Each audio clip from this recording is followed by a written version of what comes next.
Genie of the Lamp.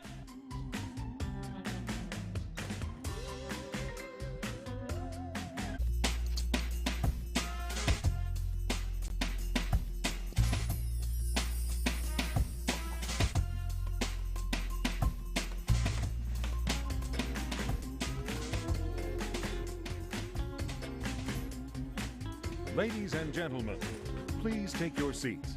The show is about to begin.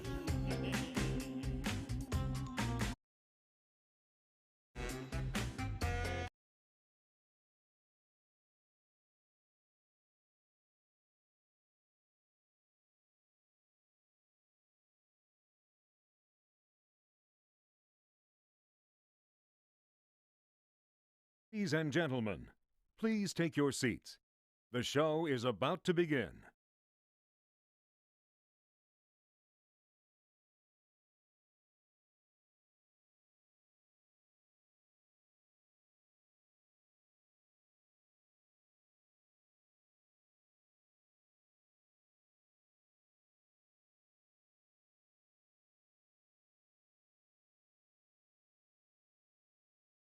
Ladies and gentlemen, please take your seats. The show is about to begin. Ladies.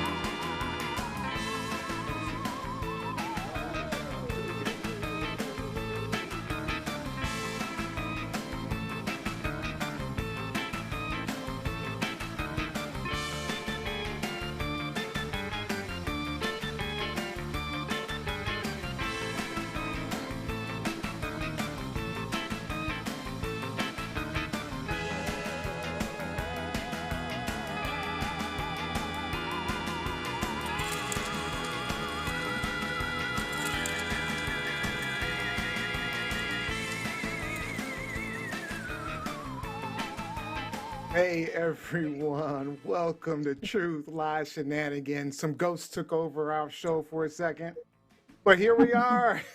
My name is Neo Nix, and you can call me the Genie of the Lamp. All right. For today's show, it's our annual Halloween party. But we've got something really special this year. We're going to grab some cocoa and sit around the bonfire telling spooky stories with the incredible fantasy and adventure author Erika Lewis, who has decided to join us with a scary story of her own. And we'll close the show with Shenanigans, the game show, and some Halloween trivia. Don't forget you can stick around for our post-show shenanigans in the after show, which streams live exclusively in our TLSfans.com Facebook group. Out of now, don't miss it. But before we get into our show, let me introduce you to our fantastic host for the next frightful hour. The professor, journalist, editor, sports intern, mentor, and Cruella DeVille, Miss Lizzie Enders.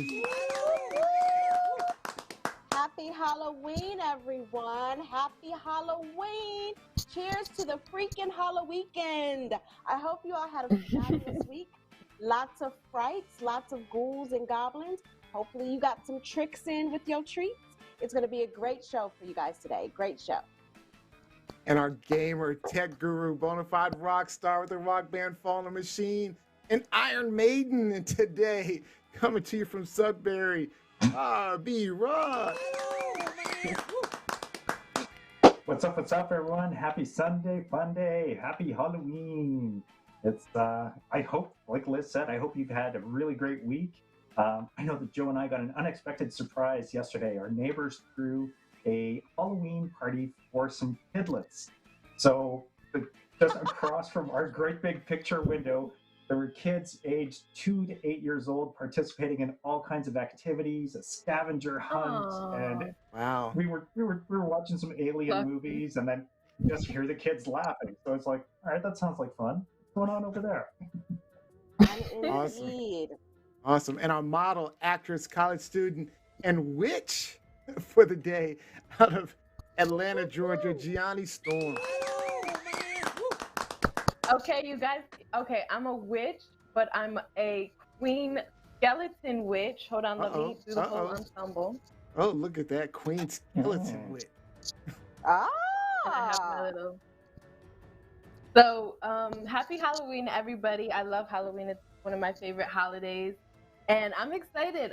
I threw together this look. I was actually gonna be a headless woman, and then I tried it, and I tried it, and I tried it, and it was just. I was gonna say it looked that's like- tough for sure. Yeah, it looked a mess. So, here I am. All right. So tell us all about your costumes, Lizzie. How'd you come up with this? So first of all, let's say give a round of applause and a happy birthday to Ah! my man, Your Michael man, Myers. Michael Myers. What's up? But in That addition, new in movie addition to was this crazy. being, it was horrible. It was horrible. Halloween Kills, horrible. They should have stopped Yeah. after H2O. They should have stopped after H2O. But in addition to being, Michael Myers' birthday, it's also my dad's birthday. So happy birthday, posthumously, to Robert Earl Newman.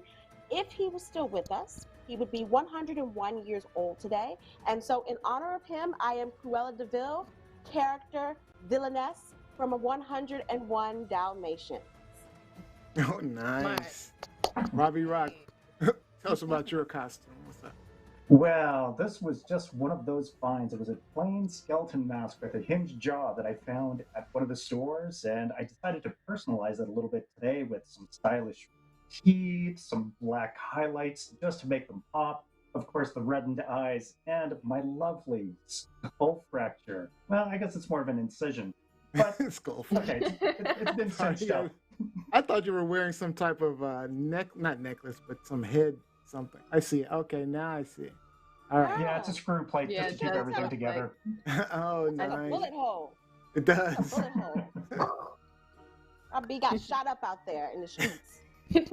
But I'm back, baby. I like the way the mouth moves. That's pretty awesome. All right. I know, that's my favorite part. And the red. I really like that you added the red. It looks like creepier, like you fleshly, It does. you were freshly dead. I took a $10 mask and turned it into something awesome. Yeah. Nice. Gianni, what about That's what yours? Halloween's about. I actually took the concept from a famous YouTuber. Her name's Aaliyah J. And she had a tutorial on how to do the makeup look. I had this hat already from like a thrift store, and I have this dress that looks like witchy. And I was like, hey. Boom. And I just, Can I- I don't know. Go ahead. What were you going to say, Lizzie? I was just going to comment on Gianni's makeup versus my makeup. So I can tell that you have used like some type of white coloring to give yourself that dead witches effect. So I have a Ashy, lot yeah. of white makeup on my face too, right? You can't tell. Yeah. That's Nope. just how pale I am out here in these streets, guys. I have so much white powder on my You need face. some vitamin you D. You cannot got in the tell. sun. You cannot tell. It's horrible. Horrible. There's some comments online. So we got Latoya says, "I love how much how the mouth on Rob's mask moves as he talks." Yeah. All right, and then let's see. We say, "I love the costumes are nice" from Karen Thompson. Karen. And then Latoya also says, "Love the costumes, guys. The red does make it pop a little more. Nice flourish, Rob B." All right. Oh, and then Olivia says, "I got Neo Nix. I got 3 wishes. I'm gonna holler at you after the party." In the after party. All right. So my costume, of course, I'm Aladdin, the genie from Aladdin. Aladdin's like my absolute I favorite didn't even movie. notice your background until just now. That's Yeah. hilarious. Right? Absolute. Talk about that ponytail though, y'all. That ponytail. Woo! This ponytail, I know what you're talking about. What ponytail? Yeah, so it's my absolute favorite movie, Aladdin. So, yeah, and then my wife helped me today. So she helped me with the hair and the makeup and all that. So it was awesome. Looks You awesome. did a great job. Yeah, really turned out really, really Are nice. you guys? Do you guys have plans What, for the, afterwards? Yes. Like, are you going?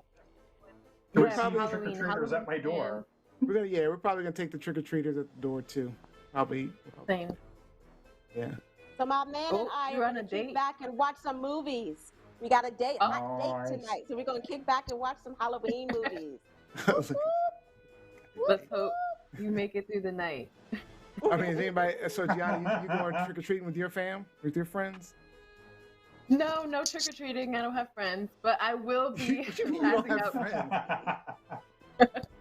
I'm That's kidding. because you a witch. But That's because you a witch. we're loners by nature.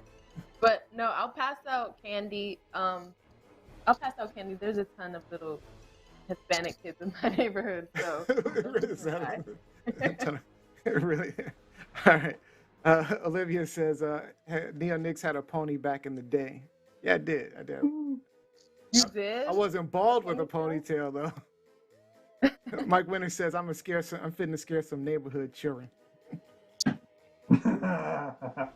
Latoya says, I figured she might have helped with the ponytail. It's all about it is all the way on point.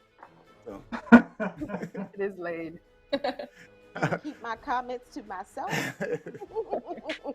Is anybody doing a party or anything? Now I gotta work tomorrow. Yeah. I mean, we did yesterday, my wife and I, we did a paint and sip, and we did like these sugar skulls. So Oh, nice. let's see if I can pull them out. So yeah, That's so cool. looks like my green How did screen you is do pulling that? out the green, but this is my wife. She did it in Okay, pink. that's You know, what I she like. did it in her posh pink, and then I did this one in Very nice. with the. You should have scary- given that one a ponytail. You should have given that one a I ponytail. should. If I had thought about it, I probably would have. Yeah. So, anyway, having fun. All right. Before we get into our spooky stories, I want to tell you about Infinite Drip, who's sponsoring this. Sweatpants, sweatshirts, basics galore. Visit Infinite Drip brand clothing to get the fall season dripped out. Check out the description and the link, infinitedripllc.com. All right. Now it's time to grab some hot cocoa and s'mores and gather around the bonfire. Time for spooky stories with Erika Lewis.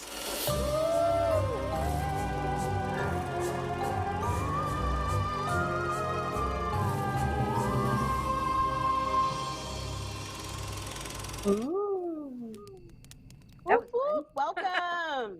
Hey, Welcome. Erika. Hey, Erika. Welcome to the show. Erica. Very excited. We're happy to have Very you. Awesome. All right, now, Erika, you live in LA, but you grew up in the DC area on the other side of the Potomac, over near where we live, because Lizzie and I live in the Wow. DC area in Alexandria, Virginia. Yes, that's where I grew up. Is that where you live? Well, No, I'm in DC. He's in and College I Park. live in College Park, Maryland. Yep. Oh, nice. I'm How hopping fun. and I was skip. just there. Oh, were you? So what was it like? I mean, do There. you miss it?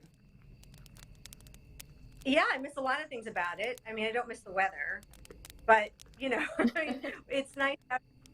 We don't get a lot of snow ever, unless it's in the mountains. We don't Yeah. either And in DC anymore. It doesn't snow in DC anymore.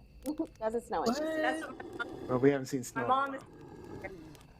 Yeah, it's funny. I miss a lot of things about it. My friends in high school. Funny because we all get back together every time I'm in town. It's like the same old, And I come back all the time to visit my Alexandria High School is where I went to school, which used to be the former T.C. Williams, which is now the Alexandria High School. Mm-hmm. Go Tigers! So I go back there on whenever I'm writing something that comes out, so I can hang out with the kids. And Cool. so it's fun. So would yeah. you say you're happier in LA? I like living in LA. I mean, I've been here for 20 years, which is wow. the longest Oh yeah. I've lived. I'm used to it now. But I've lived. I grew up there, and then I went to college in Nashville, Tennessee, at Vanderbilt, and then I lived in Atlanta for 4 years.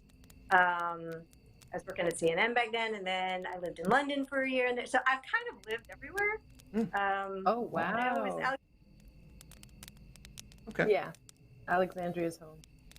All right. And reading your bio, it says your passion is storytelling set in magical places, sort of like Agrabah.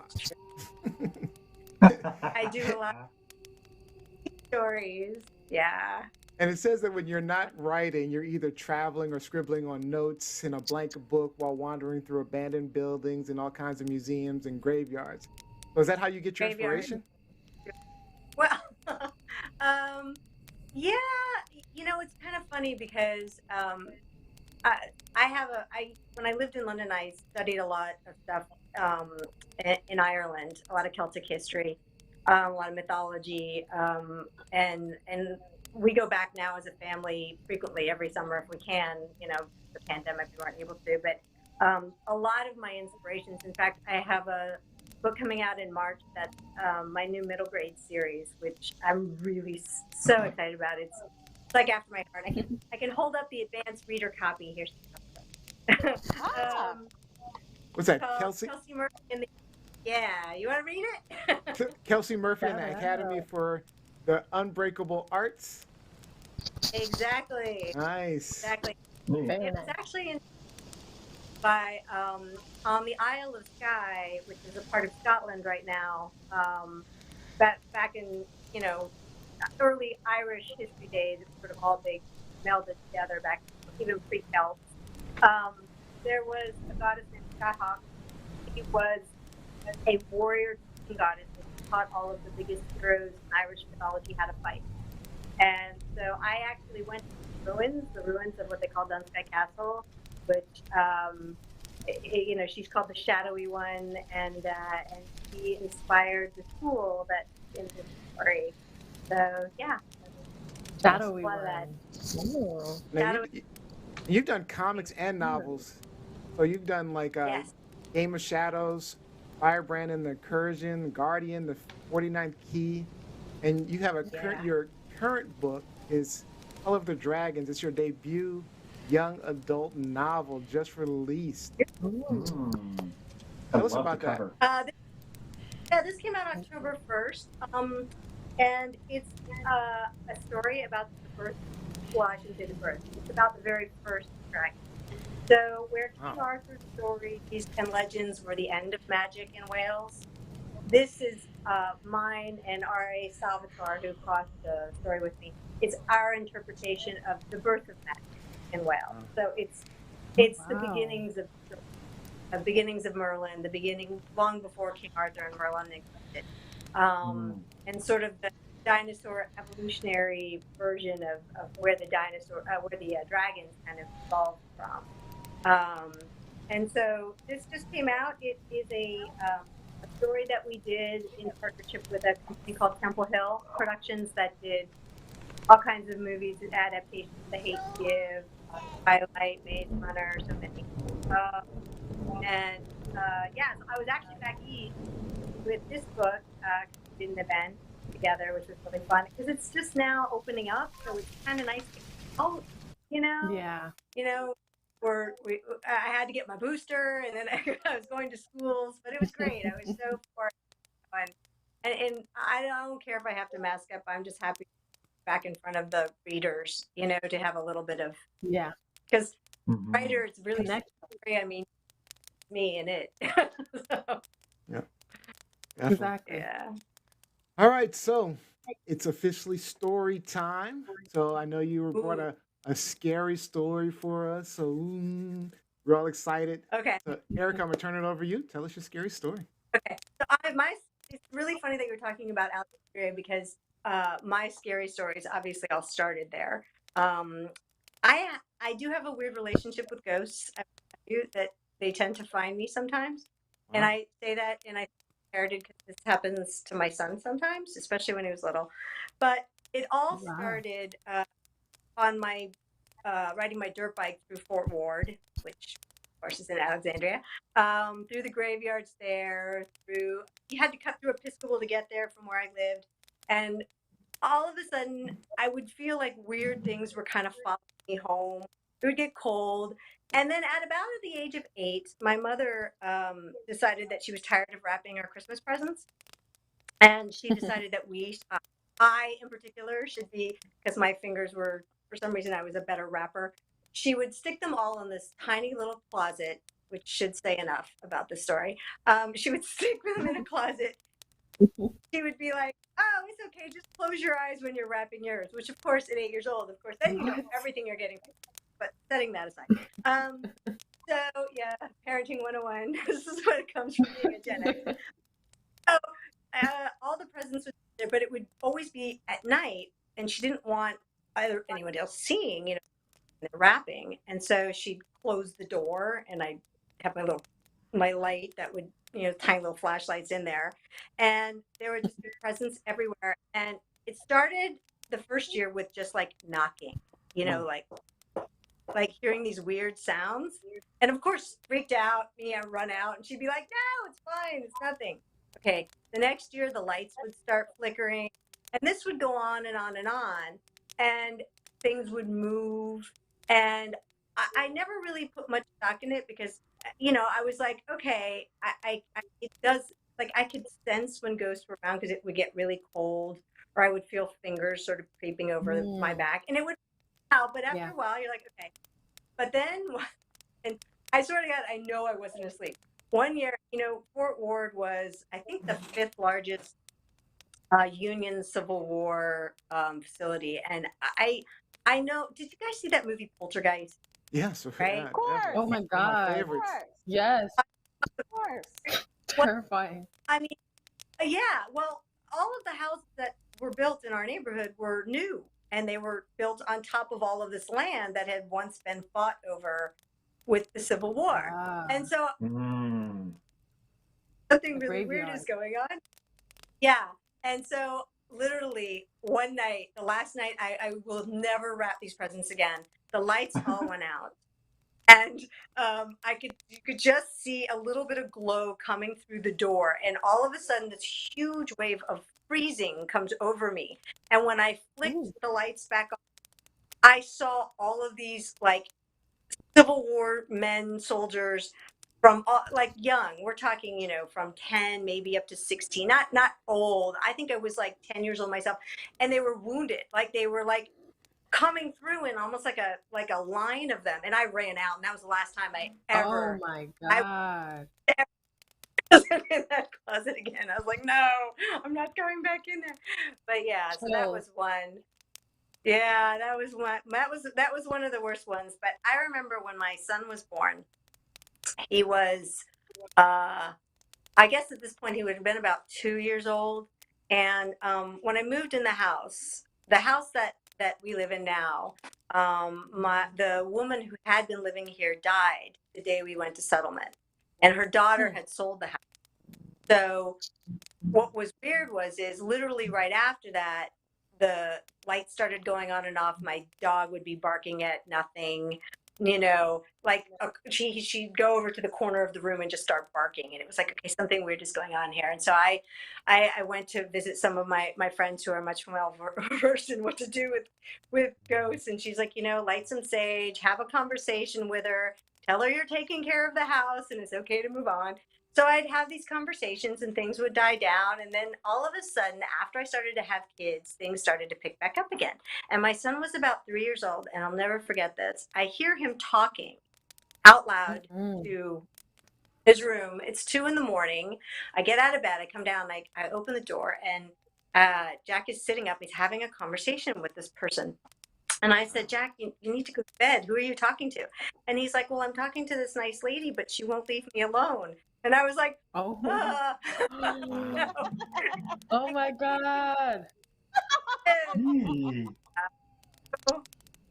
Wow, that's scary. They always say like babies know, like young babies and animals can see. So that's funny that you mentioned both dog and your son. God. Yeah, and it's really scarier when the dog does it because then it's like it's more often. With my son, it was only a few times that it happened, but I've had really weird experiences. I remember the last story I'll tell, my last ghost story is my grandmother and I were very close, and but my grandfather died when I was like 7, so she didn't talk about him very much. And by the time she was passing, I was in my late 20s, and I woke up. She was really ill. I woke up, and I was in that place between kind of sleep and awake. or you're not quite awake, but you're not quite asleep. And I heard her, and she used to call me Lovey. And she would say, Lovey, I have to go now. And I was like, where are you going? And she was like, well, I have to go. Your grandfather's waiting for me. And so I felt like, okay, am I dreaming this? And I said, well, where is he? Is Grandpa here? She's like, yes, he's the one standing over there, the one with the really nice legs. And I thought, okay, that's a really strange thing for my grandmother to say to me in a dream, one with the really nice legs. Okay. So when I got to the office the next morning, was like, I don't know, 6 a.m., 7 a.m. I got up because I got in there really early because I couldn't sleep. Yeah. My mother called. She's like, I have really bad news. Your grandmother passed away this morning. And I was like, that's really, really weird. Because she came to say goodbye, and I said, Mom, she said the strangest thing. She said that Grandpa was there, and she said something about him having really nice legs. And she's like, oh, she used to always say that about my father. And I was like, really weird, but okay. So And you had never heard him say that before?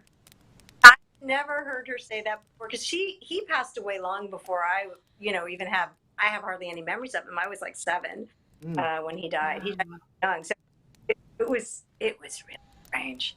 But there you go. I guess, but So suffice it to say, you believe in ghosts, I'm assuming.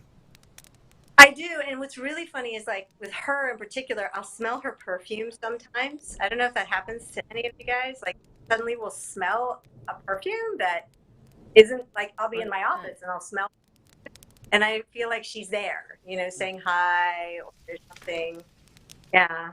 Yeah, I don't know. I've never seen a ghost personally, but I know in my childhood, my mother used to tell me that I would see things and talk to people, and I'd be like, talk to like other people. So I don't know. Maybe I did. I don't recall it though. Anyone else? Anyone else deal with that? Not myself personally, but my son, when he was younger, about 4 or 5 years old, he had an imaginary friend named Pierre, and we lived in a housing co-op at that point, and there was a little boy named Peter that had been involved in an accident. He was out riding his bike and had been run down, and he lived in this community. So then Zach would start acting out, and it's like, what are you doing? Well, Pierre told me to do it. Like, and after a while, it's like, okay, kid, this is just creepy. Like, just stop, please. Yeah, that's weird. Oh my God. Got to the point, we used to see weird things. We definitely experienced some weird things in that unit. Mind you, I was taking over-the-counter sleeping pills at the time, so I was definitely in that fugue state. But no, we had a friend come and do a smudging, burn the sage, and follow native traditions to cleanse the house, because I was starting to get a little freaked out. Yeah. There's a story that Go ahead, Johnny.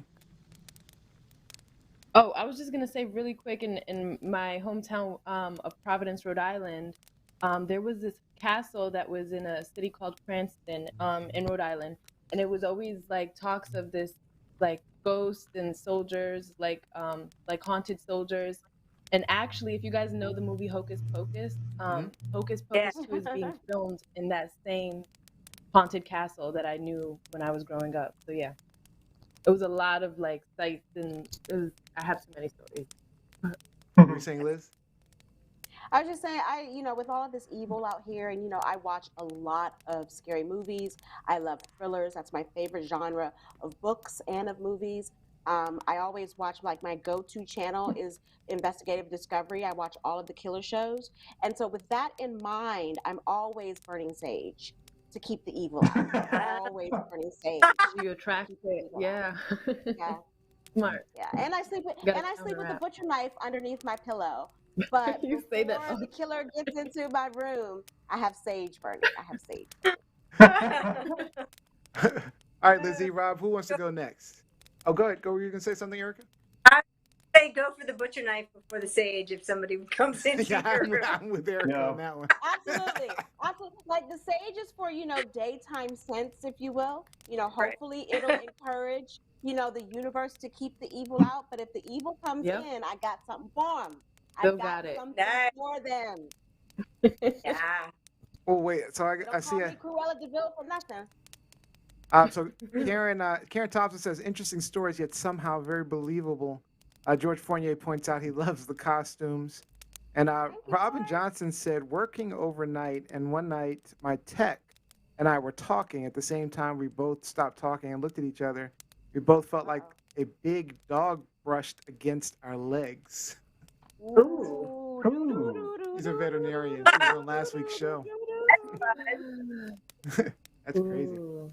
All right, who wants to go next? Nice. Lizzie, Robbie? What you got, Rob? Go, All right, Rob has I will go. a bullet I in will his go. head, so he might be a little delayed. But go ahead, He Rob. might be a little delayed. And someone took the brain out, so it's gonna be slow, eh? So gather round, kiddies, and I want to tell you about a Canadian urban legend, the tunnel monster of Cabbage Town. So in early 19th century Toronto, there were many rivers, streams, and creeks branching across the land like sinews, expanding over the landscape. Vast forest trees towered over the growing city rather than the skyscrapers that loom over Toronto as we know it today. And down in the riverbeds of these wilds lived a race of ancient spirits known as the Memegwesi. Now, Memegwesi are small riverbank dwelling water spirits. They're generally benign creatures, but sometimes blow canoes astray or they steal things when they're not shown the proper respect.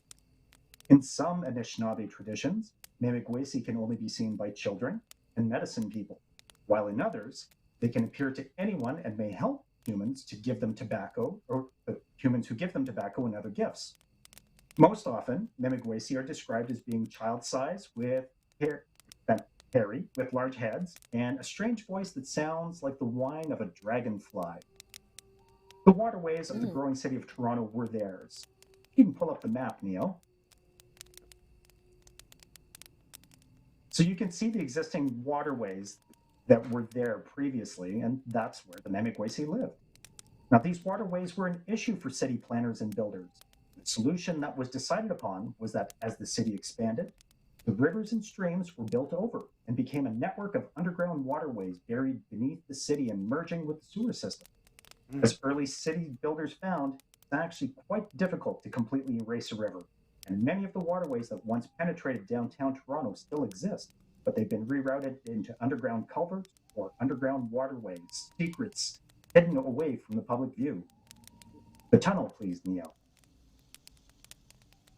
Now, remember, the Anishinaabe tribes spoke of man-like hairy creatures that thrived in these rivers before they were hidden away.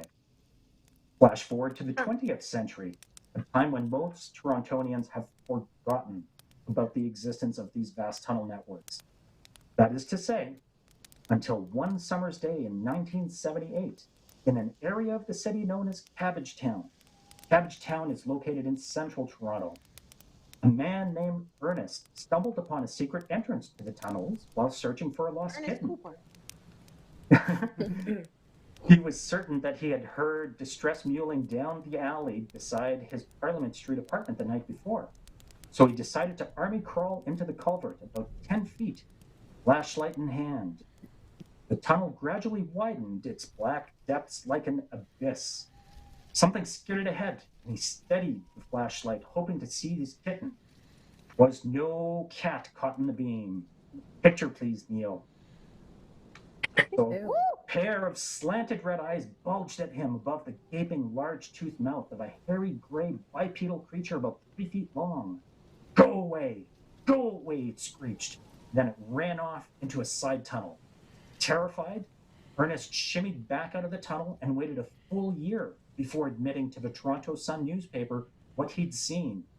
However, when they went in search of the tunnel's entrance, they found that it had collapsed upon itself, and no one has ever admitted to such a sighting again. So I ask you, my friends, did the Memegwesi deliberately destroy the tunnel entrance to protect themselves? Do you believe that the tunnel monster of Cabbage Town is a mythical Memegwesi? Or something else altogether? Ooh, that was a good one. Oh, B. I have a question. Oh. Memegwesi. So, are Cabbage Patch Kids from Cabbage Town? I did come 'Cause I had across that. several. I had I thought they I had like I thought they were from Georgia. Weren't they? I think they are. I think you're right, actually, from Georgia. They are. But is it? I mean, you know, Xavier Roberts was their daddy, if you will, but was he from? Xavier Rob. Mm. Xavier Roberts birthed a lot of babies. Yeah. So that was a real news article? This is an urban legend that I discovered because I don't really have so many scary stories. So I thought, okay, well, let's dig into urban legends. And I was finding so many American ones, and I was like, well, wait a minute. Canada has a rich cultural history. There's got to be a story. And I discovered this one about Toronto, and I had never heard it before. So it's kind of neat. And I learned a little bit about Anishinaabe mythology. Very cool. All right. Well, Thank you for sharing. Nice, Robbie. I think the actual figure kind of looks like a cat, Godzilla versus Bigfoot. It looks like a chimp. It's like morphed into all of these things. But he needs some work on his bottom teeth, his bottom row. Yeah, badly. He said he needs some work. He's got some Gollum shit happening with his teeth. Yeah. All right. That's awesome. Lizzie, tell us your story. All right, so this is a true story. Believe it or not, this is Newman's Cruella's Believe It or Not. So let's go back to 1998. And I think I've shared with a lot of you that growing up, my mom and I had a very difficult relationship, right? So 1998, there was an incident in our house, in our family, that required some type of counseling and intervention. And in this particular instance, the intervention was our school counselor, Mr. Battle. So we had meetings upon meetings. There was a lot of yelling, screaming, crying, accusations thrown back and forth or whatever. So on this particular day, it was a Friday night, a Friday during the day, I had a meeting with my dad at my school, Fort Lincoln Middle School, which is no longer in existence. Mr. Battle sat down with us. He talked to us and wanted to figure out how we should proceed. And obviously, I'm saying the incident was between my mother and myself, okay? And so we get home, and, you know, my mom was very defensive. So that, included more back and forth, more arguing, more accusations.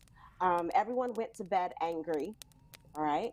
And so all of my siblings, except with the exception of my youngest older brother, were out of the house. So I was at home that weekend, just my parents and myself. I had my own room, I had a television in my room, and I had my own phone line, okay? Yeah, I was kind of spoiled. And so go to bed. Yeah, for the 90s, that's pretty spoiled. I'm pissed off. Go to bed, I'm pissed off.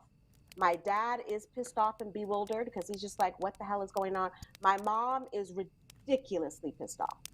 So we all go to bed, sleeping or whatever. I sleep with the TV on, but for some reason, I slept this night with the TV off. So my room was pitch black with the exception of the light looming in from the moon outside and the street. Oh, wow. I had two big windows in my room. So at that time, my bed was facing coming out this way from one of the windows. So the window was behind me. I mean, towards you? You're laying in the bed. No, but when laying in bed, the bed was against one of the windows. Okay. Right? Okay. And so the window's behind, and you could see the light coming in from behind me. Right? Okay. With that, there are shadows. There's shadows all over the place, especially if it's dark. And so I'm sleeping. I'm a very light sleeper. All of a sudden, about, I would say 1 o'clock in the morning, I hear this boom. So I sit up immediately. What the fuck is that? You know, I'm looking around, and then I look up and I see a shadow behind me, which looks like the figure of a person, right? And so I'm like, oh my God. So I'm saying to myself, what is this? What is this? And so I say, who's there? No response. But then I kind of hear this hissing sound. So I'm freaking out. Now, at that time, I wasn't sleeping yet with the butcher knife underneath my bed. But there were bookshelves attached to my bed. So I think there was this big, I can't remember what type of figurine it was, but there was a figurine on the bookshelf that was very heavy. So I grabbed the figurine and say again, who's there? Person or whatever it was did not respond. Could have been a ghost. Did not respond. But as I kind of peek around the corner, it had a small frame and it kind of had the silhouette of my mother. So I'm like, okay, what the fuck is going on? Why is she in my room trying to scare me? And again, we had a very tempestuous relationship, but never had she tried to scare me in my room in the middle of the night, right? So I look and I'm like, okay, I see you. Neo, can we get my visual? Absolutely. And for you all who aren't familiar with this is Margaret White, Carrie's mama, Carrie's crazy ass mama from the thriller Carrie.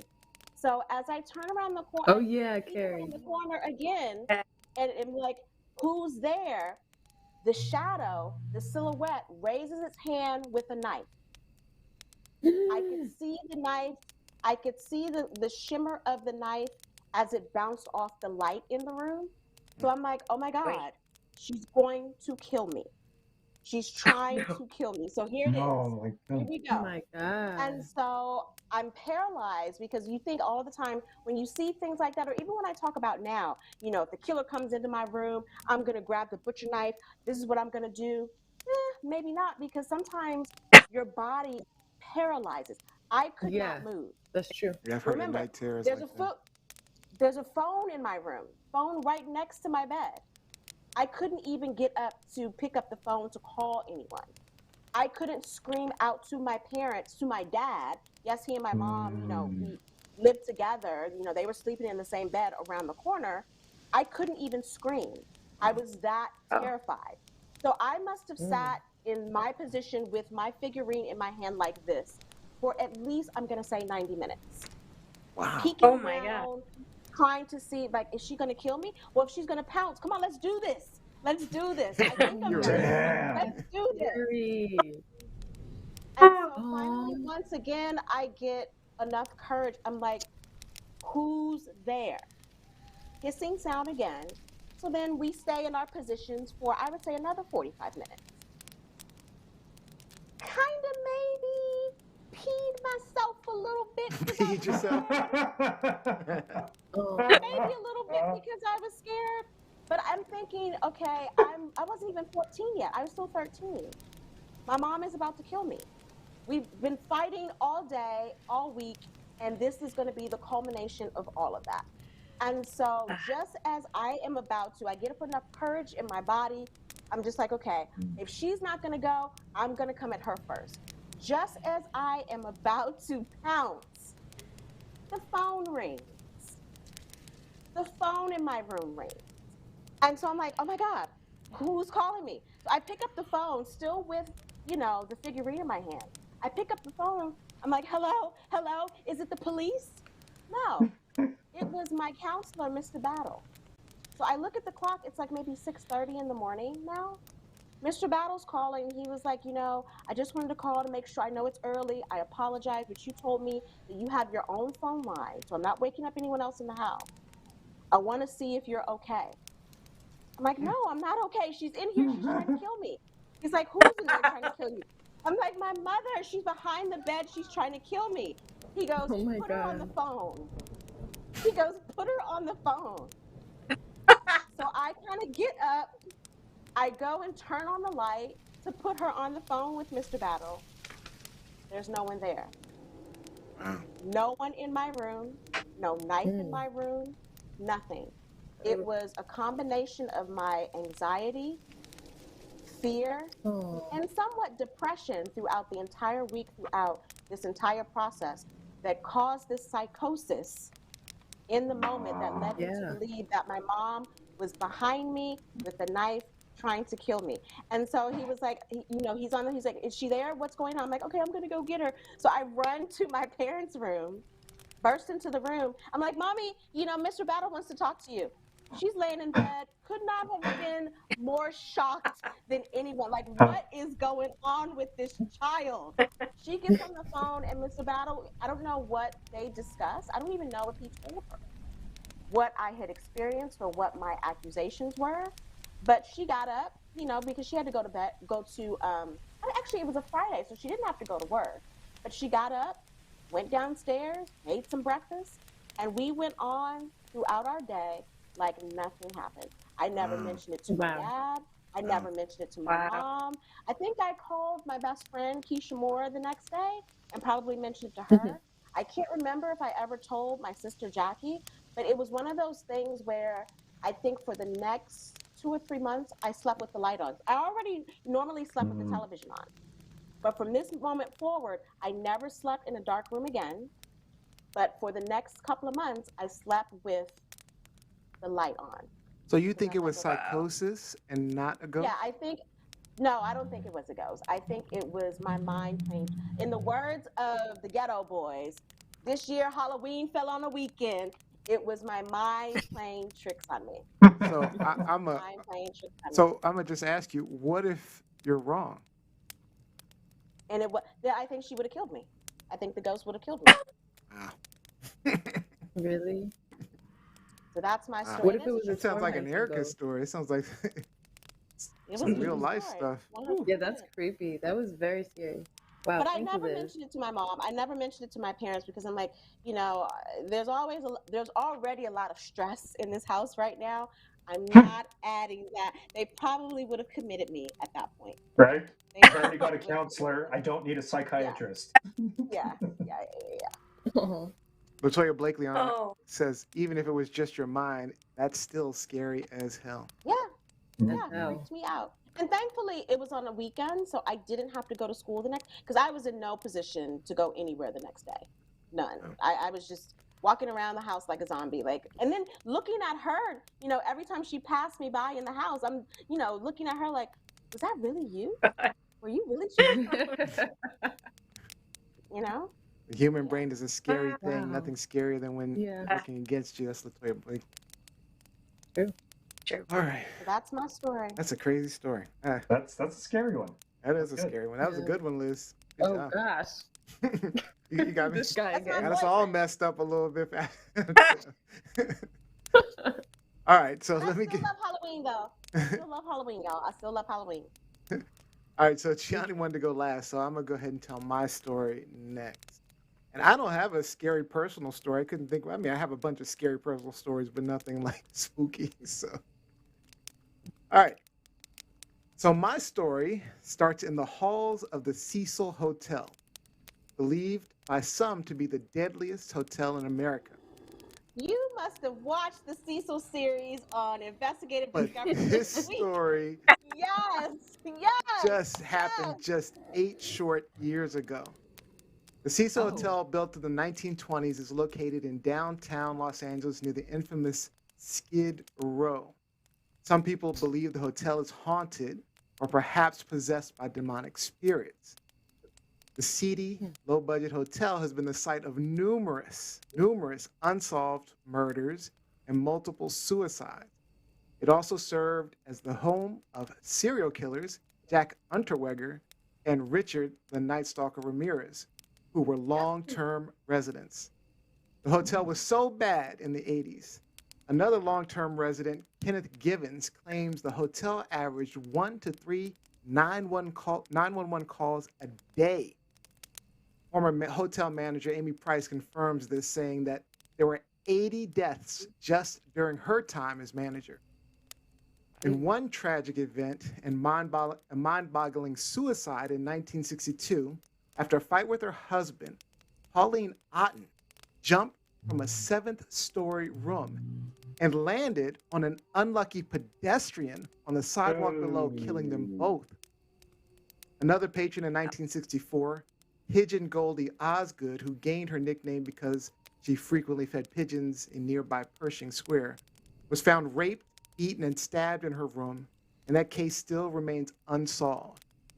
And then you may have heard of the mysterious Black Dahlia murder of Elizabeth Short, who was found brutally murdered, body severed and mutilated, just days after drinking at the bar of the Cecil Hotel.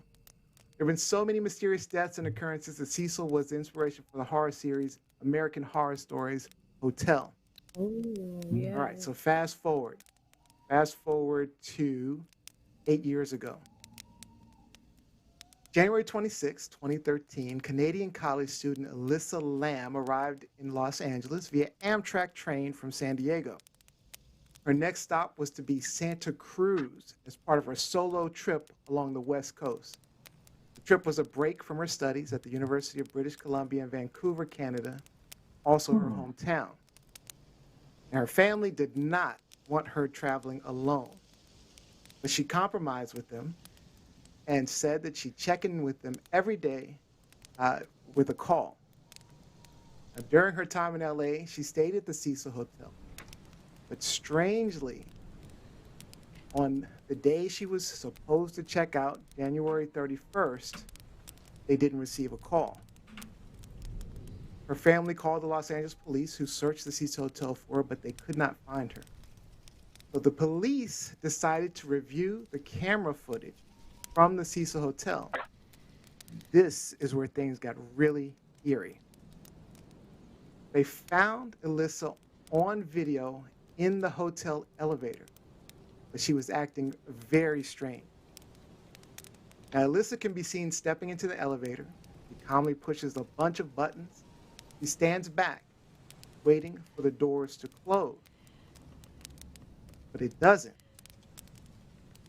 Now, seemingly confused, she'll quickly lunge forward to look out of the doorway, peering to the right, as if she's checking to see if someone or something is down the hall. She steps back into the elevator and slumps into the front corner as if she's hiding. The elevator still doesn't close, so she slowly leans her head out of the elevator door, peering again to the right, and then later to the left. Then she hops out of the elevator and does a weird two-step. She backs back into the elevator, and then she'll step completely into the hallway. She's off camera for a bit, standing in the hallway, and the elevator, strangely, still isn't closing. She steps back into the elevator again, pressing buttons, and nothing happens. And this is where it gets even stranger. She starts motioning as if she's talking to someone.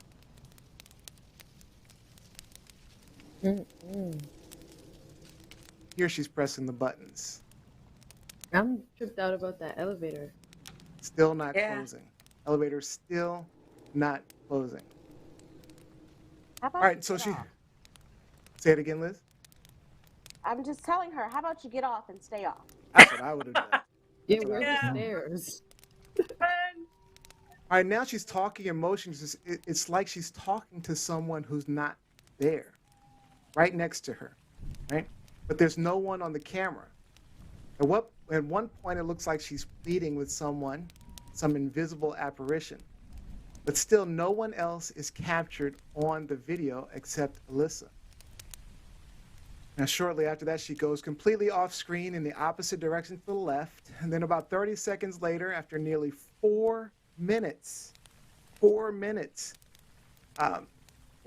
one else ever appears in the video. And the elevator door finally closes on its own. And Alyssa Lamb disappears. But that's not where it ends. Yes, during the time the police were investigating her disappearance, guests had been complaining about an odor and a foul taste from the water. After a few days, the water was coming out black. And then on February 19th, nearly 3 weeks after the disappearance, Alyssa Lamb's dead body was found floating in one of the Cecil Hotel's water tanks on the roof. Now, according to the fire department, the tank had to be drained completely, then cut open from the side to remove her body. Alyssa was wearing the same clothes from the surveillance video, and hotel staff said that she'd always been seen around the premises by herself. Now, some people hypothesize she was not talking to an apparition, but that she was talking to the actual murderer who was down the hall. But then that doesn't explain why they were never seen in the video. More importantly, the strange behavior of the elevator. Also, if you were thinking suicide, her parents said that she had no suicidal ideations. And a nearby bookstore owner recalled her purchasing books and music specifically to take home to her family.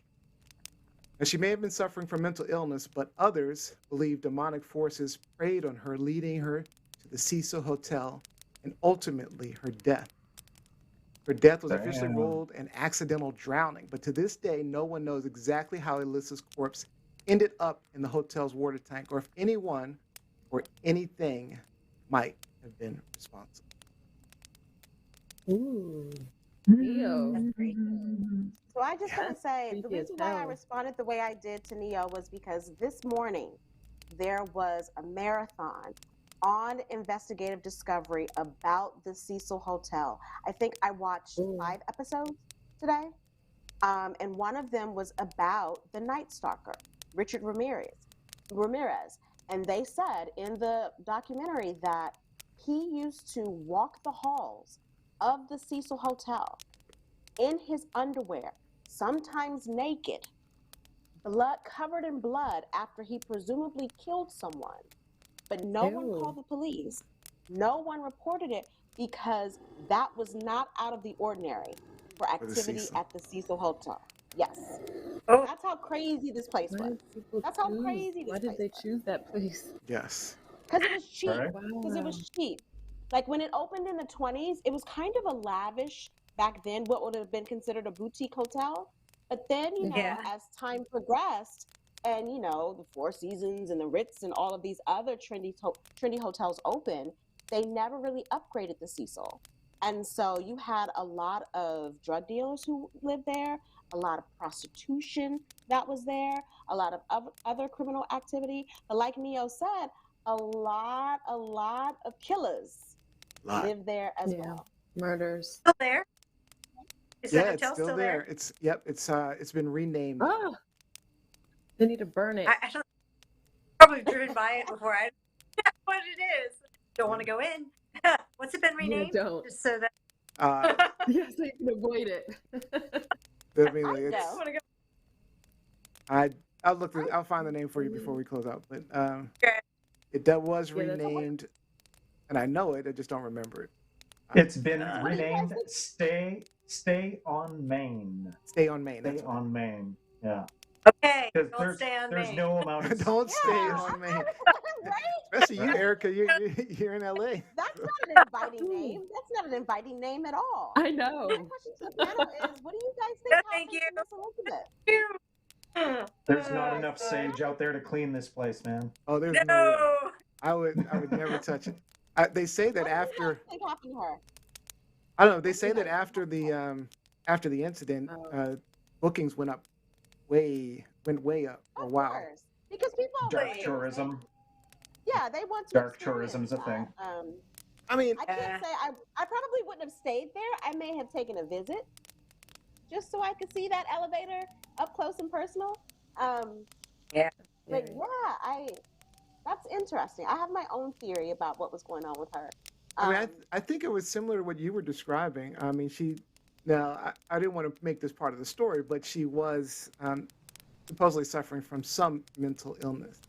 And that's kind of what it looked like to me.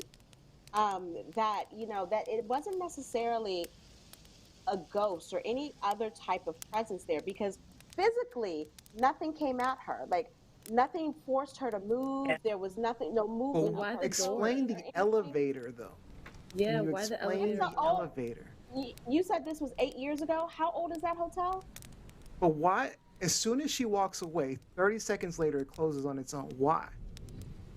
But that's the thing. On the elevator, if she's mashed a bunch of buttons, I don't know, maybe it's a service thing, maybe it doesn't respond to it, because if it's a hotel, you don't want those idiots mashing all the buttons. So that might be a fail-safe to that, because she goes in and hammers them a couple of times. There's a reason why elevators get serviced on a regular basis. They are pieces of electronics. But how would she end up in a water tank? Like, isn't there if she went up you have there to unscrew stuff? Yeah, she had to climb on top of that water tank. Like there's a hatch at the top, so you would have. She'd have to first know it was there on top and get in. She'd have to first know it was there to want to go in. Then she'd have to jump in, and then figure out how to get into it, and then jump in herself. If she's engaged in some type of psychosis, some type of psychotic breakdown. It's possible that she did do that. Like, honestly, How would she know if all there those had details? she I mean, probably wouldn't, but you just go up there. I'm gonna go up to the roof and see what Yeah. I can find. If someone had Yeah, What with if the it how was does a she know how to get to the combination? roof? How does she know to get on top of there? And how does she know to Look at jump in? that thing. Antonio, do Look you at know how that. many roofs I've been on? No, I really don't. I don't know what you're doing. I'm a very curious person. I'm a very curious person. I'm always in places that I should not be. And it's not because, I'm doing the do. It's because I'm curious. I'm nosy. I'm a reporter. I'm a journalist. And sometimes people go places that they don't need to be. And unfortunately, the unthinkable happens. I, I, I think if you had a camera on me when I was in the room thinking my mama was behind me with a knife, Mm-hmm. it probably would have looked a lot similar to this. It probably would have looked a lot because And I could still argue physically, that it may not have been psychosis. Sometimes I believe people can see into a different realm of I mean, reality. but listen, I didn't need to see into a different realm. I knew my mom was evil. Fair enough. No offense, All right. Jacqueline. All right. But I do Yeah. think on that night, it was me. I think I had worked myself up into such a mental frenzy that it was me that night. Okay. All right. We have one Well, last I think- story. Oh, go ahead, Liz. Oh, sorry. Erica. No. Go ahead. I was just gonna say with the elevator, I think it's pretty clear she was trying to get the door to close, and whatever button she was pushing wasn't working, so she was just hitting all the other buttons to try to get the door to close. And that's what I Because saw. that's what I would do because you just couldn't get the thing to, right? So she was panicked about whatever. I don't know. The elevator is the key to me. There's something a little strange going on here. Yeah. It's curious. I'm also curious as why her first instinct wasn't to run, versus Yeah. to Yeah. stand there and talk to it. Like, I'm not talking to the ghost, But like I said, in my situation, I didn't run because it was right behind me, but the door was right there open for her. So and she was in the hallway. So I'm just like, girl, run. Make her chase you. Run. All right, we're over on time. Let's try to get Gianna's last story in. Come on, Gianni, what you got for us? Okay, so my story is a little bit different. I got my story from Reddit. So Reddit is full of everyday people telling like real live stories, and one in particular caught my attention, and I wanted to share it with you guys. So, a Reddit user writes, "My neighbor is one of those annoying wannabe YouTube personalities. Over the years, I've seen him cough up cinnamon, lay flat on the hood of his car as he slowly creeps down his driveway, and douse himself in lukewarm water, all the while screaming, 'Epic win! Epic fail!' It can get tiring to watch him go about his shenanigans in the pursuit of viral fame.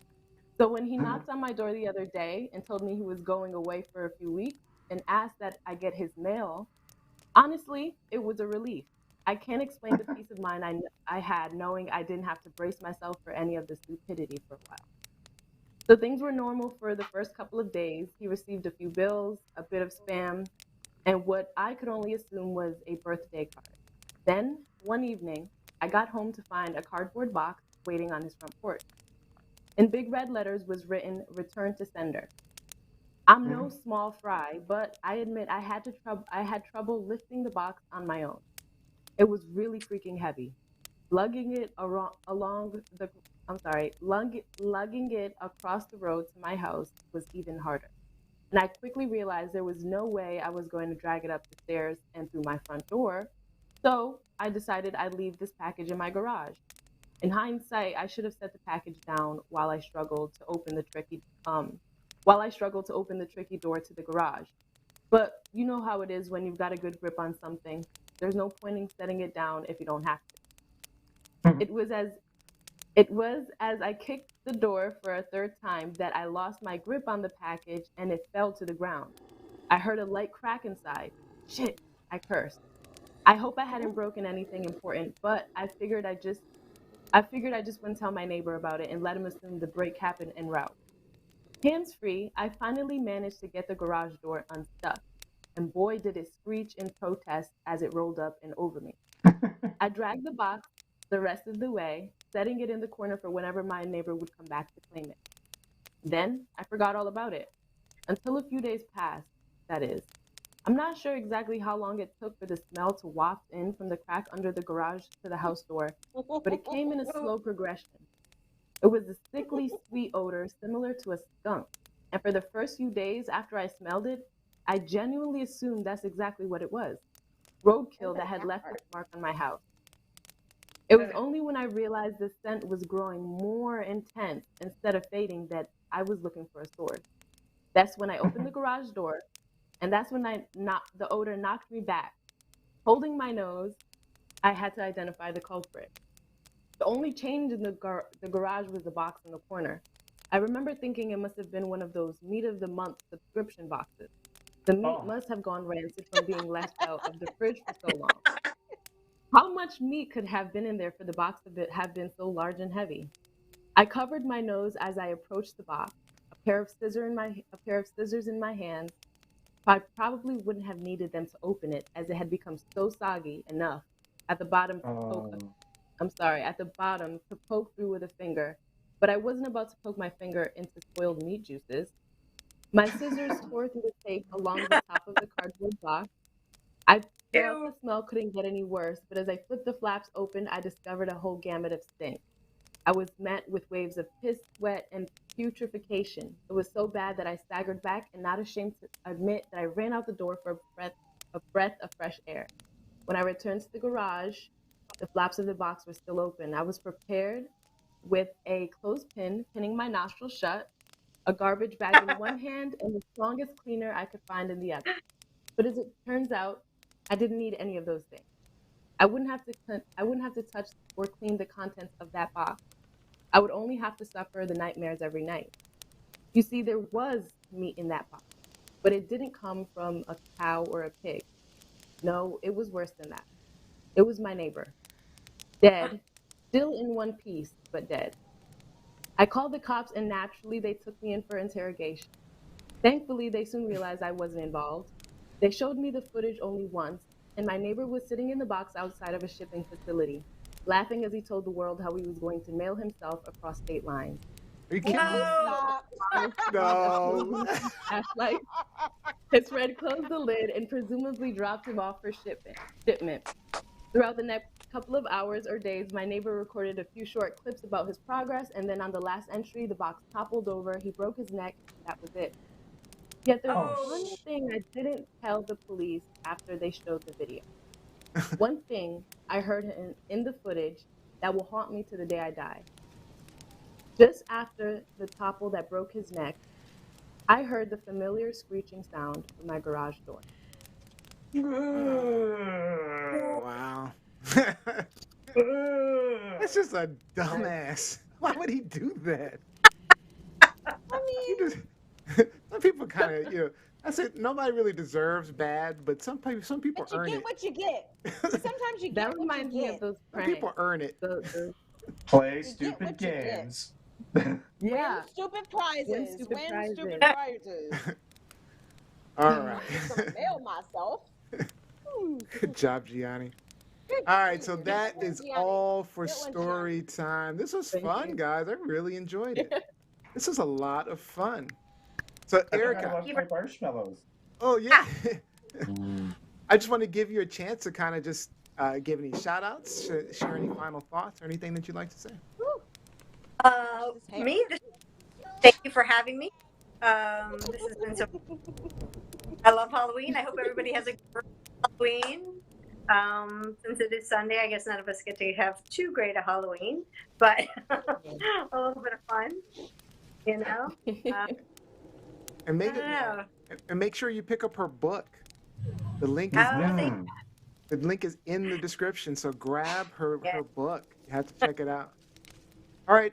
Thank you again, Erika, so much for joining us from LA. We really appreciate you. Thank you. All right. Thank you, Erika. And we'd love to have you back again. Cruella got a new look, y'all. Cruella got a new look. All right. Have a great time with your daughter. Thank you. All right. Wait, Erika.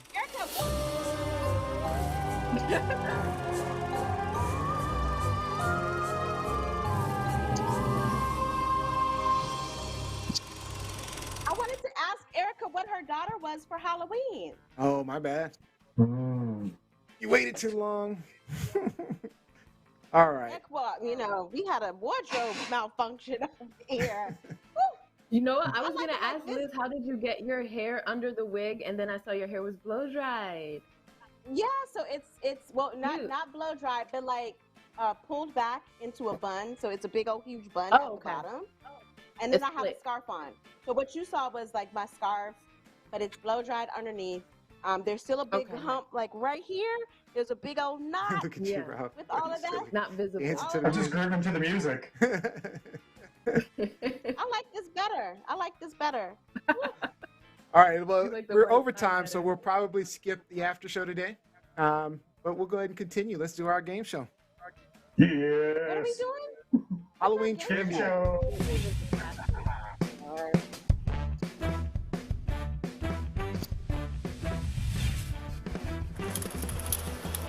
All right, today's game is Halloween trivia. Go around the horn. I'll just ask you each a question, and we'll see if you get it right. All right, let's start with Gianni Storm first. Let's start with Gianni Storm on this. You ready, Gianni? Yeah. All right, the Oh my origins of Halloween can be traced back to what Celtic festival believed to be the one day a year that the dead return to Earth and roam among the living. Is it Samhain, Beltan, or Agamani? What the heck?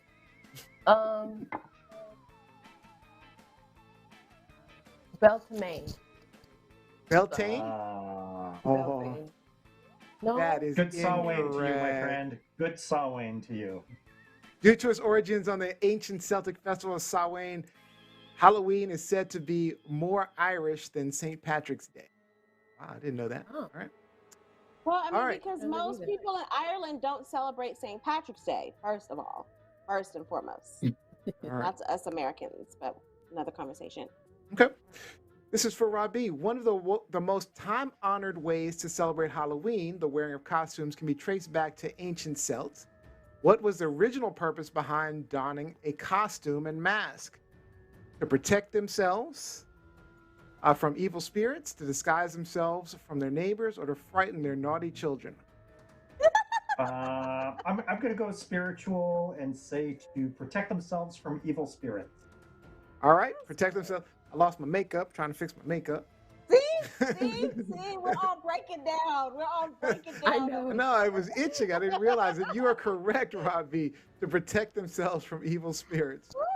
All right. Good job. Lizzie. All right. Once Christianity becomes the dominant religion in the British Isles, Celtic traditions were melded with Christian observances. The name Halloween is derived from this Christian holiday, the evening before All Saints' Day. Would that be All Holy Evenfall, Happy All Hallows Eve, everyone. or Halloween Happy All Hallows Event Eve, tide? everyone. All Hallows Eve. That is Yes. correct. All right. All right, Johnny, got to catch up. Modern day trick or treating, when children dress in costumes and go door to door collecting candy, has its roots in this medieval tradition. Is it souling, the practice of begging for food or money in exchange for saying prayers on behalf of the dead? Spiriting, the practice of dressing up like a ghost and playing tricks on your neighbors? Or feasting, the practice of sharing food with strangers at the end of the harvest period? That seems like a trick question. I don't know. I'm going to say Think olden times now. okay, souling or spiriting. Modern day a medieval tradition. So like Vikings? That's medieval? I'm gonna go with souling. Vikings is far before medieval. Different place, man. Different place. I'm going to go with souling. He said souling. Souling. Let's Yeah. check it out. Hopefully, Souling. right? That is correct. The Oh. practice of begging for food or money in exchange for saying prayers on behalf of the dead. correct. All right. Oh, look at This this is little. Rob B. Trick-or-treating was brought to America by the Irish, where it became popular in the early 20th century. However, it experienced a temporary decline during World War II. During what effect on the war? Was that fuel rationing, cotton rationing, or sugar rationing? Sugar rationing. Sugar rationing. Let's check it out. Makes sense. That is correct. Correct. All right. That's the year all the kids got dried apples and raisins. That's so evil. All right. I would just win it. Lizzie, this is to stay with Rob B. Halloween is the second largest commercial holiday in the U.S., with consumers buying decorations, costumes, and candy for trick-or-treaters. How much do Americans spend each year around Halloween? I think this is like a trick question because it's not taking into consideration pandemic. Would that be 3 billion, yeah. 6 billion, or 1 billion? I'm gonna go with 3. 3 billion. 3 bills. That is incorrect. 6 Incorrect. billion? It is My $6 daddy's birthday. billion. My daddy's birthday. My man's birthday brings in 6 billion a year. All right. 6 billion. That makes for a lot of obese children. That's a lot. That's Right. only in the U.S. It's costumes too. All right, this is the chance to catch up to Rob B and force a tie. Actually, okay, so yep. So This is right up your alley, Rob B. this is for Gianni. One explanation for the carving of pumpkins into jack-o'-lanterns comes from a Celtic folk tale about a man named Stingy Jack, who played tricks on the devil. When he died, he wasn't allowed into heaven or hell. The devil doomed him to roam the earth with only a burning coal to light his way. Ever canny, Jack carved a lantern for his coal. However, he didn't use a pumpkin, but rather a cabbage, potato, or turnip. I think I know the answer. Ever canny.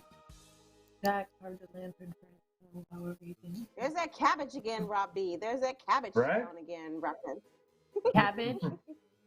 Cabbage Wait, is what is evil. that? Oh, wait, don't listen to her. Don't listen to.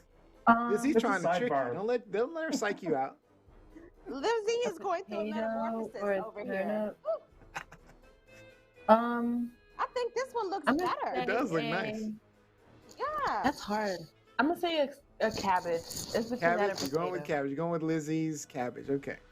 No, Turnip. that was That not my is suggestion. incorrect. That Incorrect. was not my suggestion. I was A talking turnip? about B about Cabbage Town. I was talking about B about Cabbage Town. Oh, The answer is a turnip. Pumpkins, of course, weren't available in the old world. They came into use when Irish immigrants in America found them bigger Turnips are gross. and easier to Turnips are carve gross. than turnip. Turnips are gross. They are gross. All right. Robbie, this could be for the win. Instead of Halloween in Latin America, it is more common to celebrate Dia de Muertos, what is? particularly in Mexico. Time to honor dearly departed loved ones with food, gifts, processions, and prayers. The festivities are symbolized by, would it be skulls, black cats, or spiders? Look at I'm Rob. thinking Yeah. skulls. Skulls. It's Let's see, Dia de Robbie. los Let's see. It's Dia Of de course los it's skulls. Muertos. Yes, iconic. it's skulls. easy. Correct. Representation of Dia skulls and de skeletons los are Muertos. abundant during this 3-day holiday, from elaborate skull-like face paintings to sugar skull treats, which are given Representation matters. Representation to matters. both the living and the dead. It's missing an article. It's Dia de los Muertos. Dia de los Muertos. All right, I'm gonna give you one more, Lizzie. Robbie wins, but I'm gonna give you one more. In China, you might celebrate Yulan, the festival of hungry ghosts. What Ooh, would they the hungry. festivities entail? Would that be lighting They incense, hungry. They hangry. burning artificial money, offering food to the dead? Or would it be acting out the dramatic deaths of famous spiritual leaders, or spending the night in the cemetery to feast, chant, prayer? Is it in China? I'm gonna say 3. I hope it's not 2. Spending the night in the cemetery Acting out the. Okay, that's funny. Actually, 2 is funny. All right, that is incorrect. It's lighting incense, burning No, official incense. money, and offering to the dead. All right, Robbie, good job. You win again. He's on a roll, right?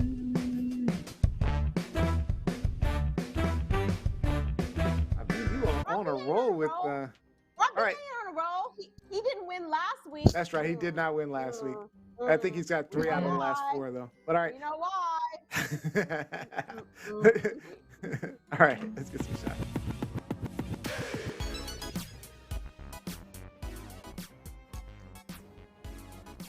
All right. Any shout outs? Gianni Storm. Shout out to Good Stuff Juices, making the world a better place with their organic, cold pressed, flavorful juice made every morning in the Juice Factory. Try out their new fall juices selection. Delivery is nationwide at goodstuffjuices.com. Awesome. Robbie? A shout out to Annie, Isla, and RJ. Have a happy Halloween, girls. And to all the adults out there who enjoy Halloween, thank you for joining us. You're in good company. All right, Lizzie.